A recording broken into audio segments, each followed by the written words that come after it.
दोस्तों, रोज़ की तरह लिखनी ब्लॉग में सबका हार्दिक स्वागत है।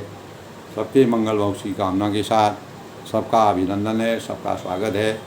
बड़ों को मेरा नमस्कार, छोटों को मेरा आशीर्वाद। मैं ठीक हूँ, आशा करता हूँ कि आप ठीक होंगे। दोस्तों, आज सबसे पहले आज के पंचांग की शुरुआत करते हैं।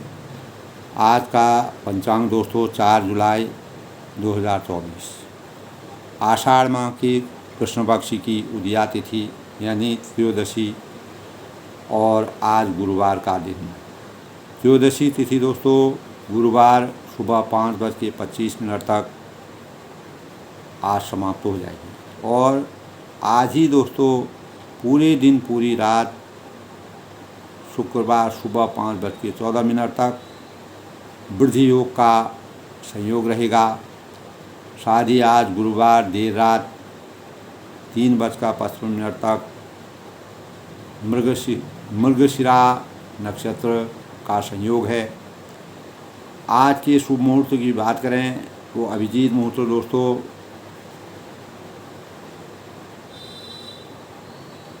12:04 से 12:58 तक है। आज का ब्रह्म मुहूर्त दोस्तों 4:07 से और 4:07 से 4:47 तक है।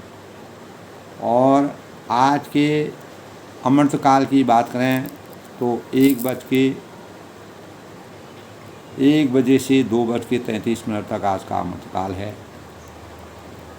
राहु काल की बात करें तो दोस्तों आज राहु काल 2:10 से 3:54।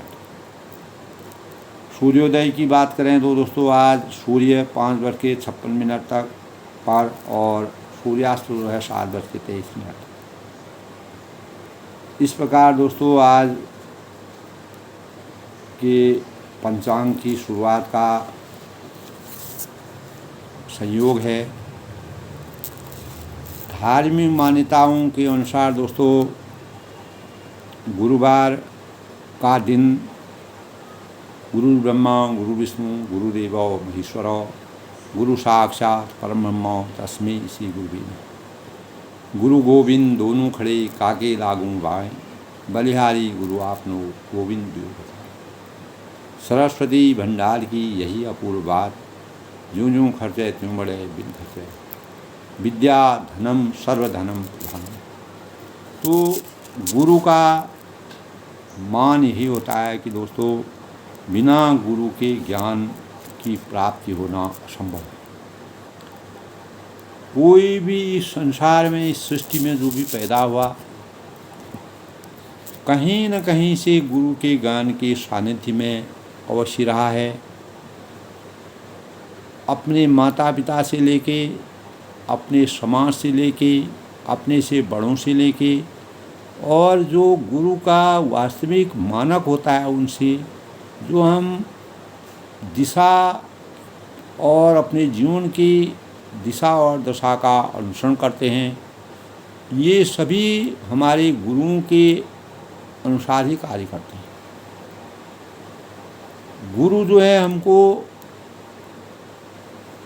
पहल करना सिखाते हैं, यानी हमें किस मार्ग का अनुसरण करना चाहिए, कैसे हम अपने जीवन को उन्नत करेंगे। जब मनुष्य कुछ नहीं जानता है, जब वह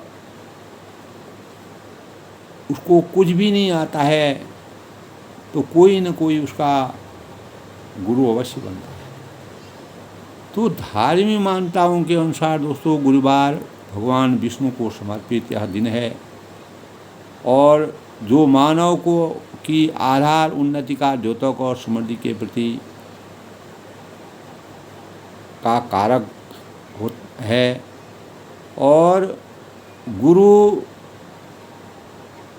हमेशा हर मर्यादा पुरुषोत्तम भगवान राम जी ने भी अपने जीवन में गुरु के सानिध्य के बगैर किसी कार्य को करना उचित नहीं समझा, क्योंकि गुरु हमको कौन सा कार्य हमको करना चाहिए, कौन सा कार्य किस समय करना चाहिए, कौन सा कार्य किस समय नहीं करना चाहिए, किस कार्य को करने से हमको लाभ होगा, किस कार्य को करने से हमको हानि होगी, और कार्यों को रचनात्मक ढंग से एक जिस प्रकार माला में फूलों को पिरो करके एक एक फूल को पिरा करके पूरी माला का सृजन होता है, उसी प्रकार गुरु के ज्ञान के एक एक शब्द से हमारे जीवन का पूरा ज्ञान हमारे अंतःकरण में विराजमान होता है।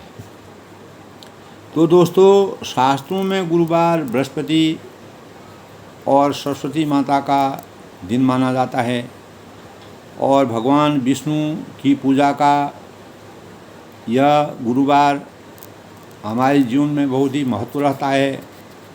प्रत्येक होनहार जातक के जीवन के लिए गुरु की महिमा अवर्णीय है, और गुरु की महिमा का अगर सही सानिध्य प्राप्त होता है तो हमारे जीवन में अनेक प्रकार के विलक्षण प्रतिभा की उत्पत्ति होती है। तो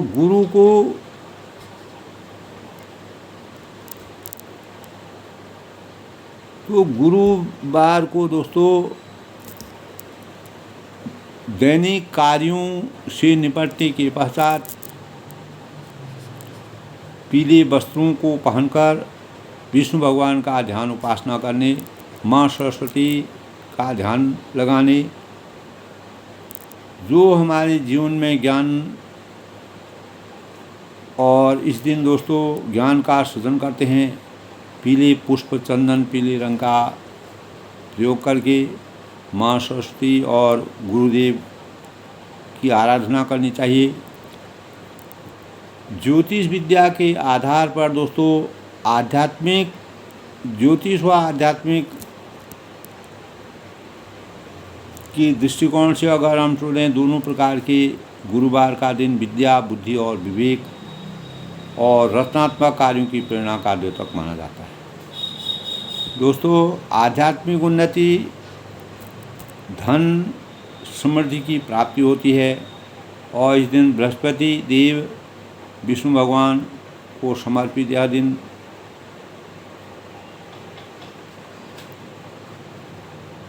जिसका गुरु मजबूत होता है दोस्तों, और बृहस्पति जिसका मजबूत होता है, तो वह अनेक प्रकार की प्रखर विद्याओं से के ज्ञान को जानता है। अनेक प्रकार की विद्याएं उसको आती हैं, अपने आप ही उसके अंतःकरण में विराज जाती है। तो देव को समर्पित विष्णु की पूजा और माँ सरस्वती का ध्यान लगाना, यह गुरुवार का पावन अवसर है। भगवान विष्णु को पीला रंग और माँ सरस्वती को भी पीला रंग बहुत ही पसंद है दोस्तों। इस दिन चने की दाल और केले के वृक्ष की पूजा अर्चना करना और केले के वृक्ष में जल चढ़ाना, विष्णु भगवान का वास जो है केले में माना गया है, ऐसा हमारा शास्त्र कहते हैं। तो इसीलिए दोस्तों केले और चने की दाल का भोग लगाना चाहिए विष्णु भगवान को। और बुद्धि भूतं त्रिलोकेशं तं नमामि बृहस्पतिं, ओम ब्रीं बृहस्पति नमः। ओम ग्रां ग्रीं ग्रौं सह गुरुवे नमः। ओम श्रीं नमः। इस प्रकार जो है गुरु की आराधना की जाती है। और बृहस्पतिवार को, गुरुवार को बृहस्पतिवार भी कहते हैं, और यह सप्ताह का चौथा दिन होता है। इस दिन जो है विद्या, बुद्धि, विवेक का श्री माँ सरस्वती की आराधना, माँ सरस्वती की कृपा और माँ सरस्वती के आशीर्वाद को प्राप्त करके अनेक जातकों को, जो जातकों का बृहस्पति कमज़ोर होता है, तो माँ सरस्वती और बृहस्पतिवार का व्रत करके और विष्णु भगवान की प्रार्थना करके, विष्णु भगवान में पीले फल हैं, पीले पुष्प हैं, पीला चंदन है, पीले वस्त्र हैं, इसका ये चीज़ें जो हैं भगवान विष्णु भगवान को अर्पित कर देनी चाहिए, माँ सरस्वती को अर्पण करनी चाहिए। और इस दिन दोस्तों घर में जो है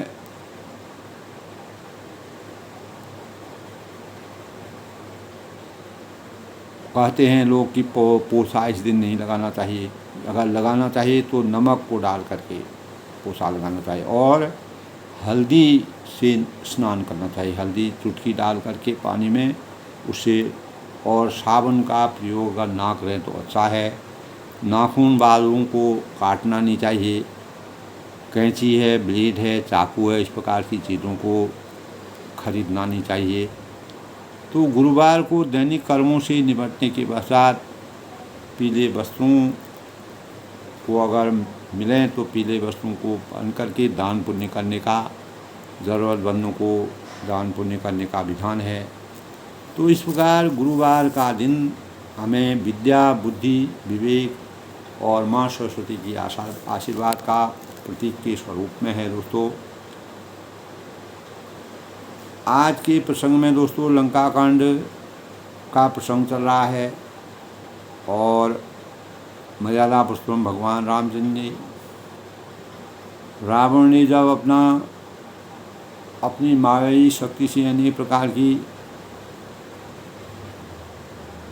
अमानवीय क्रियाओं के माध्यम से सभी वानर सेना को डराने का जो प्रयास किया, अपनी मायावी विभिन्न प्रकार की शक्तियाँ उसको प्राप्त थी, उन्हीं शक्तियों का उसने दुरुपयोग किया। उन्हीं शक्तियों के दुरुपयोग के परिणाम स्वरूप मर्यादा पुरुषोत्तम भगवान राम जी को अवतरित होना पड़ा और उन्होंने रावण के सब लीलाओं को देखते हुए, उसकी जो मायावी शक्तियाँ थीं उनको विचारते हुए, उनका गंभीरता से अध्ययन करते हुए रावण को मारने की, क्योंकि रावण ने करोड़ों लोगों के लिए अत्याचार करके मानव धर्म को समाप्त करने की कोशिश की, जिसके परिणाम स्वरूप रावण ने मायावी शक्ति से अनेकों रावणों को दिखाया, फिर अनेकों हनुमानों को दिखाया और वानरों को भयभीत करके अनेक प्रकार के दुर्व्यवहार करके मानव चेतना और देवताओं को डराने का प्रयास किया। तब मर्यादा पुरुषोत्तम भगवान रामचंद्र जी ने रावण की मायावी शक्ति को अमोघ बाण मार करके उसकी मायावी शक्ति को विनष्ट किया। फिर भी रावण के बल यानी उसका तेज ऐसा था कि वह ज्यों जैसे जैसे उसके 10 सिर और 20 भुजाएँ मर्यादा पुरुषोत्तम भगवान राम जी अलग करते थे, वैसे ही वह बाणों से प्रहार करके वैसे ही वो जुड़ जाते थे। तो असहज की अनुभूति के परिणाम स्वरूप मर्यादा पुरुषोत्तम भगवान राम जी समझ नहीं पाए। तब वह अंततोगत्वा उन्होंने विभीषण की तरफ देखा कि बार बार ऐसा होने पर भी रावण नहीं मर रहा है, रावण के फिर सर जुड़ जा रहे हैं, तो इसका क्या परिणाम है। तब विभीषण ने कहा कि रावण के नाभि में जो है अमृत है और जब तक उस नाभि कुंड को समाप्त नहीं किया जाएगा तब तक विभीषण रावण की मृत्यु नहीं होगी, ऐसा विभीषण ने कहा। तब मर्यादा पुरुषोत्तम भगवान राम जी ने, जब वह बार बार 30 बाण छोड़ रहे थे तो 30 बाणों में 10 बाण उनके सिरों को अलग करते थे और 20 बाण उनके धड़ों यानी उनकी भुजाओं को अलग करते थे। 31वां बाण उन्होंने उसकी नाभि में मारा।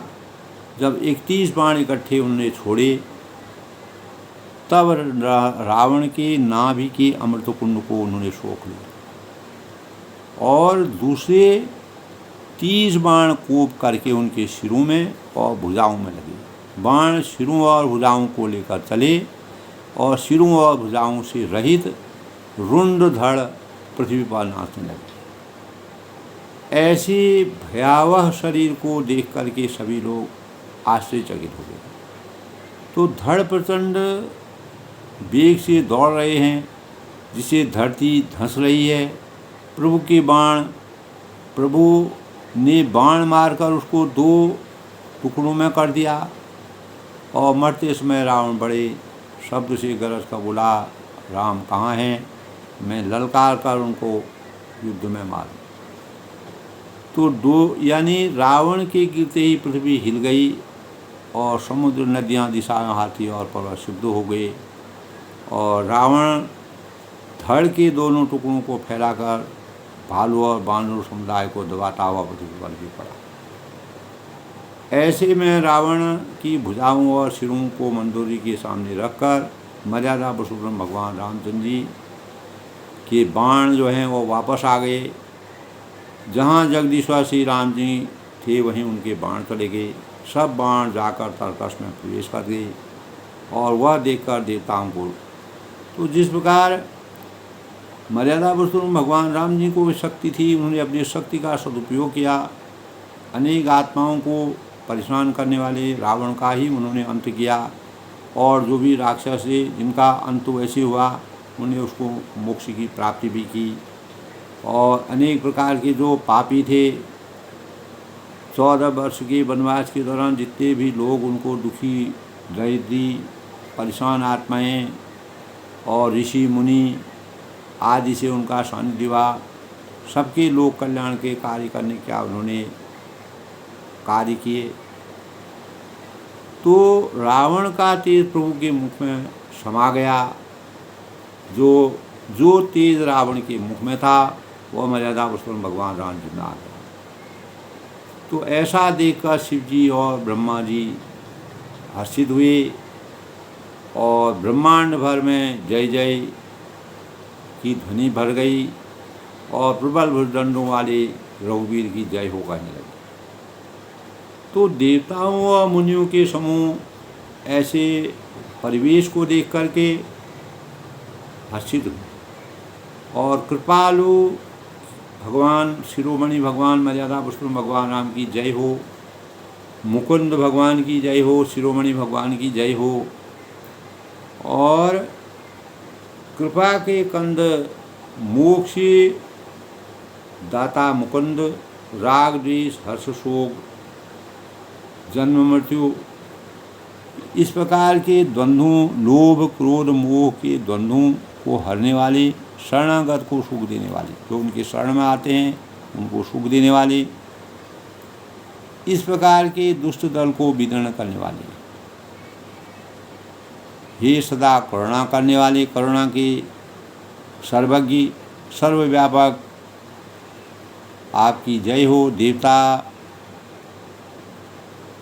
पूर्ण श्रद्धा के साथ रावण की मृत्यु के पश्चात भगवान राम जी वहाँ फूल बरसाते हैं और अनेक प्रकार के बाजे बजते हैं और रणभूमि में श्री राम जी ने अंगों को बहुत कर्मदेवों की शोभा प्राप्त की।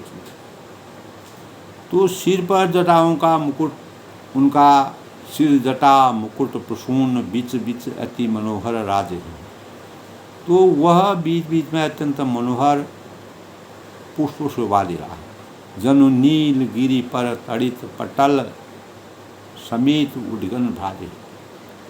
और श्री रामचंद्र जी अपने भुजदंडों के बाण और धनुष फिरा रहे हैं।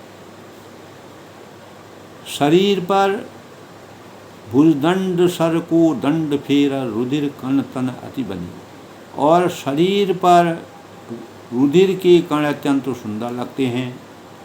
पानी तमाल की वृक्ष पर बहुसी लल मुनियों, चिड़ियाँ और महान सुख में मग्न हुई निश्चल बैठी हुई ऐसी सुशोभित हो रही हैं। तो प्रभु श्री राम जी ने कृपा दृष्टि की वर्षा करके कृपा दृष्टि करे विष्णु प्रभु अभय की सुरभ्रन भालु की सब हर्षे जय सुखधाम। तो देवता समूह को निर्मय कर दिया, निर्भय कर दिया, किसी प्रकार का भय उनको नहीं रहा।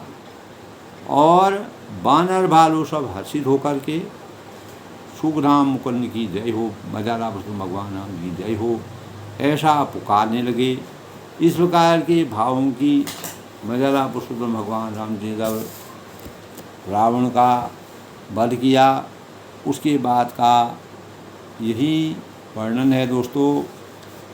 तो आत्मा के रूप में परमपिता परमेश्वर हमारे अंतस में स्वयं विराज रही है और हमें जब है तब है योग है कि ध्वनि में स्वयं को तपाकर बीज से वृक्ष बना रहे हैं। मानव से माधव बनना और नर से नारायण बनना, इस ओर हमने ध्यान, यानी प्रत्येक मानव को नर से नारायण बनाया और मानव से माधव बनाया। तो मर्यादा पुरुषोत्तम भगवान राम जी ने हमें अपने समस्त विचारों, सभी जो देवता थे, ऋषि मुनि थे, प्रजा थी, तो समस्त विकारों से वो मुक्त हो गए। साधना में रहकर अपनी इच्छाओं में, वासनाओं से मुक्त होना, अपने चित्त को, मन को निर्मल, परिष्कृत व पावन बनाना, भगवान का जलाभिषेक तो हम करते हैं। तो भगवान साधना का अर्थ, जब देवों में इस प्रकार की स्तुति व आरती के माध्यम से भगवान के दिव्य गुणों को, खूब गुणों को गा रहे थे, तो उनके गुणों को अपने जीवन में उतारना भी हमारे जीवन का सबसे बड़ा लक्ष्य होता है। तो हम कर्म करते समय, जब मर्यादा पुरुषोत्तम भगवान राम जी ने रावण से भी युद्ध करके अनेक प्रकार के जो कर्म विद्या की युक्ति जगाई, तो ईश्वर सर्वत्र हैं दोस्तों, सर्वज्ञ हैं, सर्वशक्तिमान हैं। वह सर्वज्ञ सर्वव्यापी ईश्वर हमारे हर कर्म को देख रहे हैं। तो रावण ने जिस प्रकार के कर्म किए थे उसी का फल उसको मिला, और अपने कर्मों का ही फल मिलने वाले हैं, क्योंकि ईश्वर न्यायकारी होते हैं। तो वह किसी के साथ पक्षपात नहीं करते हैं। इसीलिए जो ऋषि मुनि हैं, युग ऋषि हैं, देर होती है अंधेर नहीं होता है दोस्तों। तो युग हैं, ऋषि मुनि हैं, परम पूज्य, अनेक प्रकार के जो हमारे सृष्टि में साधक होते हैं दोस्तों, वह ईश्वर को सर्वव्यापी और न्यायकारी मानकर अपने जीवन के, अपने इंद्रियों को अनुशासन की पद्धति में उतारने का प्रयास करते हैं। तो साधना का अर्थ दोस्तों याचना या कामना नहीं है, वरन ईश्वरीय अनुशासन को जीना है। तो मर्यादा पुरुषोत्तम भगवान राम जी ने हमेशा मानव रूप में अवतरित होकर भी ईश्वरीय अनुशासन में जीने की प्रेरणा सबको दी। उस पर जीवन भर चलना मानव जीवन का धर्म होना चाहिए, उसकी आचार संहिता होनी चाहिए। और सदाचार दोस्तों इसी को कहते हैं। जिस प्रकार एक गुरु सभी प्रकार के अनुशासित शिष्य सबसे प्रिय होता है, गुरु के लिए अनेक शिष्य होते हैं लेकिन एक अनुशासित शिष्य होता है तो वह उसको सबसे बड़ा प्रिय होता है। उसी प्रकार भगवान शिव रामचरितमानस में कहते हैं, मर्यादा पुरुषोत्तम भगवान राम जी के इस प्रकार के दिव्य स्वरूप जब रावण को उन्होंने वध किया था, सोई सेवक प्रिय तम मम सोई, सोई सेवक प्रियतम मम सोई, मम अनुशासन माने जोई। अर्थात भगवान शिव कहते हैं कि वही हमारा सेवक है, वही हमारे लिए अधिक प्रिय है, जो हमारे द्वारा बताए गए रास्ते पर चलता है और हमारा अनुशासन मानता है। भगवान राम भी रामचरितमानस में ये कहते हैं, निर्मल मन जन सो मोहि पावा, निर्मल मन जन सो मोहि पावा, निर्मल मन जन सो मोहि पावा, मोहि कपट छल सिद्ध न भावा। तो रावण ने जिस प्रकार के छल कपट अनेक प्रकार के अत्याचार किए वह मर्यादा पुरुषोत्तम भगवान राम जी को अच्छे नहीं लगते थे। तो उन्होंने हमेशा सत्य मार्ग और सदाचारण का के भाव रखे। जिसका मन निर्मल है वह मुझे प्रिय है। निर्मल मन जन सो मोहि पावा, निर्मल मन जन सो मोहि पावा, मुई कपट छल चित न पावा। निर्मल मन जन सो मोहि पावा, मोई कपट छल सिद्ध न भावा। मुझे कपटी है, छली है, व्यक्ति प्रिय नहीं है। अतः अपने मन मंदिर में भगवान को बसाने के लिए, परमात्मा को बसाने के लिए, उसकी कृपा पाने के लिए, उसके आशीर्वाद को प्राप्त करने के लिए मन का निर्मल होना परम आवश्यक है। ईश्वर के अनुशासन को मानना आवश्यक है। अपने अंतस का आमूल चूल रूपांतरण आवश्यक है। जब तक हम अपने अंतस को पूर्ण रूप से परिष्कृत नहीं करेंगे तो सचमुच समस्त साधनाओं को, पूजा पद्धतियों का सार भी रावण ने अनेक प्रकार के यज्ञ किए, अनेक प्रकार के मायावी शक्ति को दिखाया, जो समाज के लिए और मानव जीवन के लिए, सृष्टि के लिए दुरुपयोग का प्रयोग उसने किया। उसी के परिणाम स्वरूप दोस्तों है उसका मूल मंत्र उनको मिला और मूल चीज रावण की जो वास्तविकता रावण की प्राप्त हुई, वही उसी के अनुसार मर्यादा पुरुषोत्तम भगवान ने 31 बाण उस पर छोड़े। तो यदि हम ऐसा कर सकें तो हमारी साधना, तो विभीषण के अंदर जो साधना के भाव जागृत हुए, इसी के परिणाम स्वरूप उन्होंने राक्षसी माया में जन्म लेने के बाद भी परमात्मा का आशीर्वाद और सानिध्य प्राप्त किया। तो दोस्तों, इस प्रकार लंका कांड के प्रसंग में जब रावण का वध हो जाता है और भगवान रामचंद्र की देवताओं को अनेक प्रकार से दुखी करने वाले रावण से देवता लोग सुख की अनुभूति करते हैं, तो पति सिर देखत मंदोदरी मूर्छित विकल धरेंद्र। यद्यपि मंदोदरी जानती थी कि रावण को अनेकों बार मंदोदरी ने समझाया, अंगद ने समझाया, हनुमान जी ने समझाया, अनेक प्रकार के राक्षसों ने भी उनको समझाया, विभीषण ने समझाया, लेकिन रावण की मति जो है में कोई परिवर्तन नहीं है। तो अंततोगत्वा पति होने के कारण मंदोदरी की अपनी व्यवस्था थी। तो पति सिर देखत मंदोदरी, पति के सिर देखते ही मंदोदरी व्याकुल और मूर्छित हो। इतना विशाल भीमकाय शरीर जब पृथ्वी पर गिरा तो मंदोदरी के अंतःकरण में व्याकुलता छाई और वह मूर्छित होकर मूर्छित विकल धरण खसी पड़ी, धरती पर गिर पड़ी।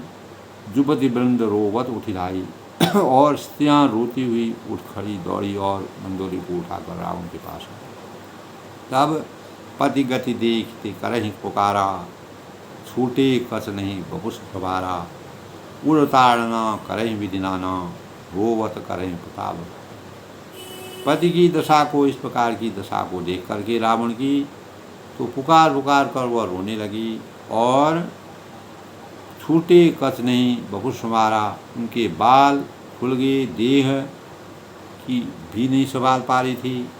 उड़ताड़ना करही विधि नाना, वे अनेकों प्रकार से अपनी छाती को पीटती हैं और रोती हैं। रोवध करही प्रताप बखाना, रावण के प्रताप का बखान करती हैं। जो बल था, जो तेज था, लेकिन अहंकारी हो गया, अत्याचारी हो गया, अपने कर्मों की गति उसकी खराब हो गई। तब बलनाथ डोल नितरहरणी, तेजहीन पावक सही तरनी, शेष कमठ सही सकही न भारा, सो तनु भूमि पर्यों बलिदार। तब वह मंदोदरी कहती है कि तव बलनाथ डोल नितरहरणी, हे नाथ तुम्हारे बल से पृथ्वी सदा कांपती रहती थी और तेजहीन पावक सही तरनी, अग्नि चंद्रमा और सूर्य तुम्हारे सामने तेजहीन हो जाते हैं। शेष कमठ सही सकही न भारा, शेष और कच्चा भी जिसका भार नहीं सह सकते हैं। सो तनु भूमि पर्यों बलिसारा, वही तुम्हारा शरीर आज धूल में भरा हुआ पृथ्वी पर पड़ा हो। अपने पति से कहते हैं कि किस प्रकार का शरीर और किस प्रकार का तेज था। सूर्य भी तुम्हारे सामने तेजहीन हो जाता था और शेष और कच्छप भी आपका भार नहीं सह सकते थे। इतना अपार बलशाली था, अपार ज्ञानी था और बल में पृथ्वी सदा बल से कैलाश पर्वत को उसने उठा लिया था। तो अग्नि, चंद्रमा और सूर्य तुम्हारे सामने तेजहीन हो जाते थे। इस प्रकार की दिव्य रावण के कार्यों के बारे में और उसकी अच्छाई और बुराई का वर्णन करते हैं। वरुण कुबेर सुरेश समीरा, रण सन्मुख दरि कहूँ न धीरा, भुजबल जितऊँ काल जम जाय सोई, आज बरऊँ अनाथ की नाई। यानी वरुण हैं, कुबेर हैं, सुरेश समीरा और वायु है, इंद्र हैं। ये किसी भी रण में तुम्हारे सामने धैर्य नहीं धारण करते। तो भुजबल जितऊँ काल जम सोई, और तुमने अपने भुजाओं के बल से यमराज को भी जीत लिया और वही तुम आज अनाथ की तरह इस धरती पर पड़े हुए हो। तुम्हारा वध हो गया है और तुम निस्तेज हो गए हो। जगत विदित तुम्हारी प्रभुताई, और तुम्हारी प्रभुता जगत में प्रसिद्ध है। सुत परिजन बल वरण्यदायी, तुम्हारे पुत्रों और कुटुंबों के बल का हाय वर्णन ही नहीं हो सकता। इस प्रकार से तुलसीदास जी ने रावण के बल का वास्तविकता थी वह मंदोदरी के मुंह से जो है उसका वर्णन करवाया।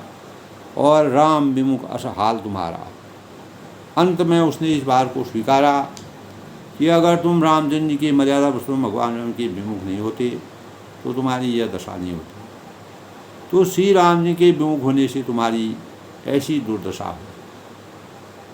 और रहा न को कुल रो निहारा, और आज कुल में कोई भी तुम्हारे लिए रोने वाला नहीं रहा है। तो इस प्रकार को दोस्तों जाको प्रभु जी दुख देते हैं ताकि मत्ती पहले हर लेते हैं। तो विनाशकाली विपरीत बुद्धि, रावण की बुद्धि जो है विपरीत हो गई थी। वह यही सोचता था कि मेरा वध कोई नहीं कर सकता है, मैं हमेशा के लिए अमर हूँ। और मर्यादा पुरुषोत्तम भगवान उनसे बैर करने का उसका यही औचित्य था कि उनके हाथ से उसकी मौत होने पर वह मोक्ष की प्राप्ति चाहता था। तव बस विधि प्रपंच सब न था, सबै विषि दिखाव ही न था। तब हे ना तब मंदोदरी कहती है कि तव बस विधि प्रपंच सब में था, विधाता की सारी सृष्टि तुम्हारे बस में थी और सभी दिशि निराव ही में था। लोकपाल सदा भयभीत होकर तुमको मस्तक नवाते थे। अब तब सिर भुज जम्बुक खाही, अब तुम्हारे सिर और भुजाओं को गिदड़ खा रहे। तो इस प्रकार से मानव की गति होती है दोस्तों। जो जस करें तस फल साका, विश्व प्रदान फल रच राखा। जो जस करें तस फल साका। तो मनुष्य का जीवन, कोई भी जीवन होता है इस संसार में, शून्य में अवतरित होता है और शून्य में ही वह विलीन हो जाता है।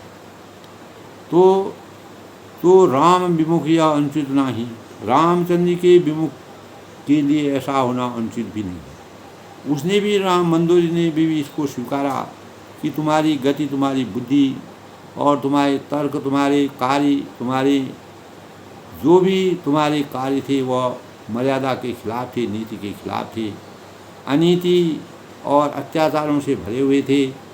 और मर्यादा पुरुषोत्तम भगवान राम जी जो इस सृष्टि के सब कुछ हैं, उनके विमुख रहकर तुम्हारी यह दशा होना सत्य ही है, बहुत आवश्यकी है। और ऐसा होना अनुचित, किसी प्रकार से अनुचित नहीं है, किसी प्रकार से विसंगतिपूर्ण नहीं है, अर्थात उचित ही। तो मंदोदरी ने भी इस बात को स्वीकारा कि जो जस करें तस फल चाखा, विश्व प्रदान फल रच राखा। तुमने जिस प्रकार के कर्म किए हैं, अनेकों बार समझाने पर भी तुम नहीं समझे, तो अंतोगत बार तुम्हारी ऐसी दशा हो गई है। काल विवश पति कहा न माना, अग जग नाथ मनुज करे जाना। मंदोदरी बहुत ज्ञानी थी। तो हे पति वह कहती हैं कि काल के पूर्ण वश में होने से तुमने विवश पति कहा न माना, तुमने किसी का कहना नहीं माना। क्योंकि जब काल तुम्हारे सर के ऊपर नाच रहा था तब तुम्हारी बुद्धि जो है क्षीण हो गई थी और तुम्हारी बुद्धि काम नहीं कर रही थी। और अग जग नाथ मनुष्य कही नाना, और कहना नहीं मानना, और उचित और अनुचित का भेद न जानना, और सही और गलत के बीच की खाई को के बीच के अंतराल को न समझना, ये चराचर के नाथ परमात्मा को मनुष्य करके जाना है। इसी कारण तुम्हारी यह गति है। तो जान्यो मनुज करि दनुज कानन दहन पावक हरि स्वयं, जेहि नमन शिव ब्रह्मादि सुरप्रिय भजो नहीं करुणामयम। आ जन्म ते पर दोह रत पापोघ मई तौ तनु अयं, तुमहु दियो निज धाम राम नमाम ब्रह्म निराम।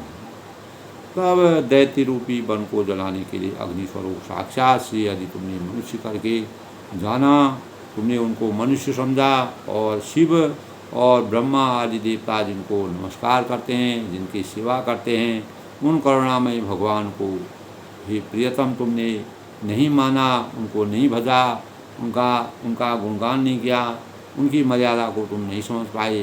तुमने उनके लिए अहंकार और अत्याचार किया, सीता आदि का हरण किया।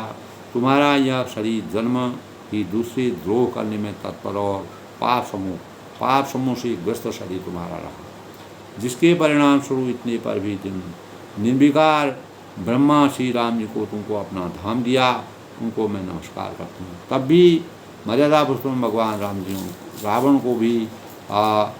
रावण को भी मोक्ष की प्राप्ति की, परम धाम की प्राप्ति की। अहे नाथ रघुनाथ समो कृपा सिंधु नहीं।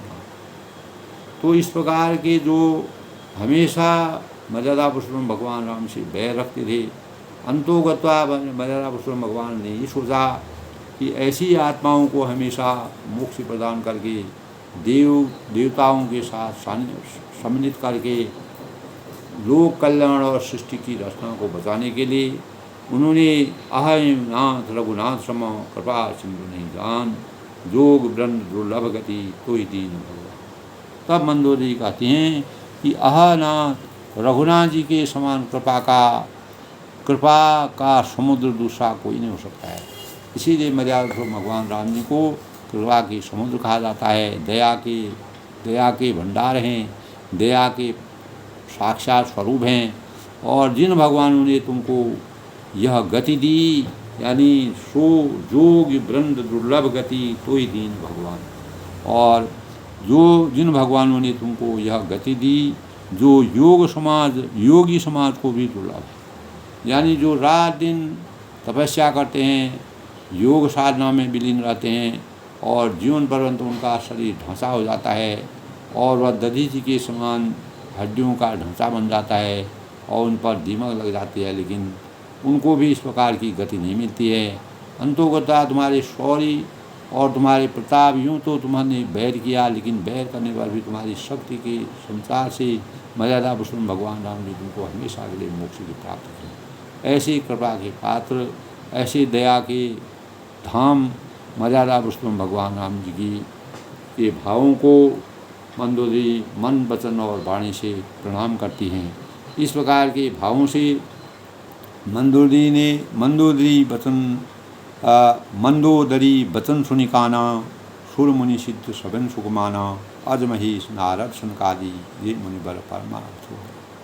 मंदोदरी के इस प्रकार की कानों से इस प्रकार की बातों को सुन के देवता मुनि और सिद्ध सभी ने सुख की अनुभूति की। तो दोस्तों, जो न्यायप्रिय बात और मर्यादा के अनुकूल बात करता है, यद्यपि मंदोदरी सब जानती थी, ब्रह्मा महादेव अज महेश नारद सनकादि जी मुनिवर परमार्थवादी। ब्रह्मा हैं, महादेव हैं और नारद हैं आदि सनकादि जो मुनि हैं, वह भी परमार्थवादी परमात्मा के तत्व को जानने वाले कहते हैं कि श्रेष्ठ मुनि थे। कर भरी लोचन रघुपति निहारी, प्रेम मगन सब भये सुखारी, रुदन कर देखी सब नारी, गयों विभीषण मन दुखदारी। तब वे सभी श्री रघुनाथ जी को नेत्र भर कर निरखकर प्रेम मग्न और अत्यंत सुख का अनुभव प्रेम मगन भई सुखारी, अपने रुदन करत देख सब नारी। अपने घर की सब स्त्रियों को रोती हुई देखकर विभीषण जी ने के मन में बड़ा भारी दुख हुआ कि रावण के अत्याचारों से, रावण की बुराई से, रावण की अज्ञानता से यानी हमारे घर की इस प्रकार की दशा हुई। वे उनके पास गए, सबके पास गए, अंततो गत्वा उनको उनके साथ जाना पड़ा। बंधु दशा विलोकी दुखीना, तब वो अनुजहि आयुषु दीना। उन्होंने भाई की दशा देखकर दुख किया और तब प्रभु अनुजहि आयुषु दीना, तब प्रभु श्री राम ने छोटे भाई को आज्ञा दी कि जाकर विभीषण को धैर्य बधाओ। लक्ष्मण जी बोधी समझायो, और लक्ष्मण जी ने विभीषण जी को समझाया। अंतोगत्वा यानी विभीषण को भी दया आ गई, भाव बदल गई, और इस प्रकार की दशा को देख कर के रावण की दुर्बुद्धि पर उसको पछतावा होने लगा और सब विभीषण प्रभु के पास लौट आए।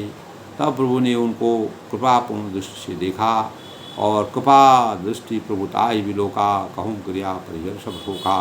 कीन क्रिया प्रभु आयुषु मानी, विधिवर दे कार्य में आई। तब प्रभु ने उनको कृपा दृष्टि से देखा, कहा कि सब शोक त्याग कर रावण की अंत्येष्टि क्रिया करो और प्रभु की आज्ञा मानकर हृदय में देश और काल का विचार करके विभीषण जी को विधिपूर्वक क्रिया करवाओ और मंदोदरी आदि सबौ देव लाई।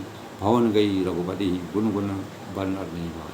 तब मंदोदरी आदि सब रानियाँ, सब स्त्रियाँ उसे रावण को तिलांजलि देकर मन में श्री रघुनाथ जी के गुण समूह का वर्णन करती हैं और महल को चले जाते हैं। इस प्रकार दोस्तों आज के रामचरितमानस की लंका कांड का प्रसंग बड़ा ही विचित्र और हृदय स्पर्शी है। मर्यादा पुरुषोत्तम भगवान राम जी जब रावण का अंत किया तो अंततो गत्वा विभीषण को भी दया आई और विभीषण ने अपने घर की स्थिति को देख करके मर्यादा पुरुषोत्तम राम जी की कृपा का आशीर्वाद दिया और भगवान ने रावण की अनीति और अमर्यादित कार्यों को देख करके मंदोदरी यद्यपि जानती थी, समझती थी और उन्होंने कहा कि मर्यादा पुरुषोत्तम भगवान राम से बैर लेना तुम्हारे लिए जो है कितना कठिन हुआ, कितना विशाल शरीर था, अनेक गुणों से संपन्न थे और जो मर्यादा पुरुषोत्तम भगवान जी ब्रह्मा विष्णु महेश भी जिनके शरण में रहते हैं उनसे तुमने बैर किया, तुम्हारी यह दशा होना निश्चित ही था, तो अवश्य ही था। इस प्रकार मंदोदरी आदि सब रावण की मृत्यु के बाद उनको तिलांजलि देते हैं। मर्यादा पुरुषोत्तम भगवान राम जी ने विभीषण को आज्ञा दी और उसी आज्ञा के अनुसार रावण को मोक्ष की प्राप्ति हुई। तो दोस्तों जो जस करें तस फल चाखा, यानी रावण के अंत का रहस्य यही है कि दोस्तों अज्ञान रूपी अंधकार हमेशा इस संसार में से अस्त हो गया और ज्ञान रूपी प्रकाश का संचार हो गया। असत्य पर सत्य की विजय की पराकाष्ठा का मानक है। अनेक प्रकार के प्रलोभनों, अनेक प्रकार की रचनाओं, अनेक प्रकार के कार्यों को करने के बाद भी रावण का हृदय परिवर्तन नहीं हुआ। अंतोगत्वा उसकी यही गति।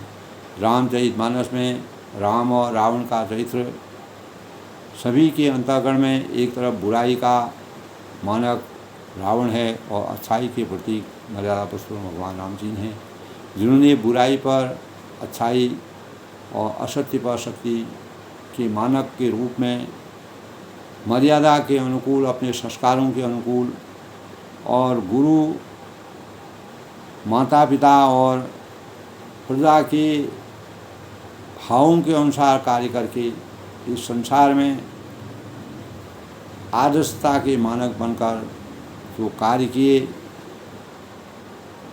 वह जो है हमेशा सृष्टि के